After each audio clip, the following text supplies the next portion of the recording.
In our last video, we explored probability distributions, and I mentioned that this is the basis for all other types of distributions. Let's take a look at some of those distributions now. So we've seen some of these. We have the uniform distribution. A uniform distribution would be one where all the probabilities are equal. Okay, we saw this back in lesson 9 when we talked about the probability of rolling dice. Right? A uniform distribution is one where the probabilities are all equal. A normal distribution, this has the traditional bell curve shape to it, where you have a peak in the middle, right around your mean, median, and mode, and then it tails off and fades to nothing on the ends. Important thing about normal distributions is that they are symmetrical, and there's a most obvious peak in the middle. Okay?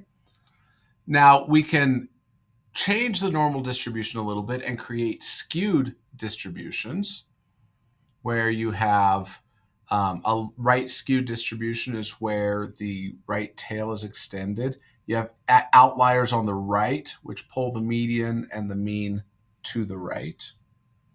Or you have a left skewed distribution where you have outliers on the left, pulling your mean and your median off to the left. Those are your two different skewed distributions. Here's one that we haven't seen, and honestly, we're not going to do this one in class, but it's kind of a cool one. A geometric distribution is one where you say, well, what's the probability of having a success on the first try? What's the probability of success on the second try, on the third try, and so on? So if I have a 30% probability of making a basket in basketball, what's the probability that I make the first shot? 30%.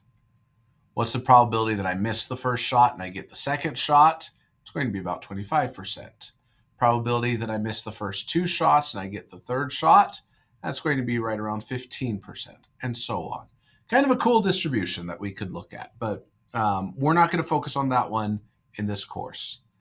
Binomial, this is one that we will be focusing on in lessons 13 and 14. A binomial distribution is one where there are only two categories. Either you are in a category or you're not. Either you walk to school or you don't. Either you have a cat at home or you don't. Either you have a health condition or you don't. That's the idea of a binomial distribution. And the way that it works that we'll be looking at is if I have a sample of 20 people, what's the probability of having 5 that are successfully in that group, in that category? If I have a sample of 20 people, what's the probability of having 10 successes in that group? What's the probability of having 7 successes in that group? And so on. That's the idea of a binomial distribution. You only have one of two options. Either you are in the group, the category, or you're not. Okay, there are others. The T distribution, the chi-squared distribution, the ANOVA distribution. Most of these we're not going to look at. The normal distribution we've already seen, but it becomes such an important part. We're going to see it again in lesson 15 after the midterm exam, and it will be with us right up through the end of the semester. The binomial distribution, as I mentioned, will be in lessons 13 and 14. The T distribution is related to the normal distribution, but there are just some subtle differences, which we'll discuss in lesson 18, and we'll see the T distribution many times throughout the rest of the semester.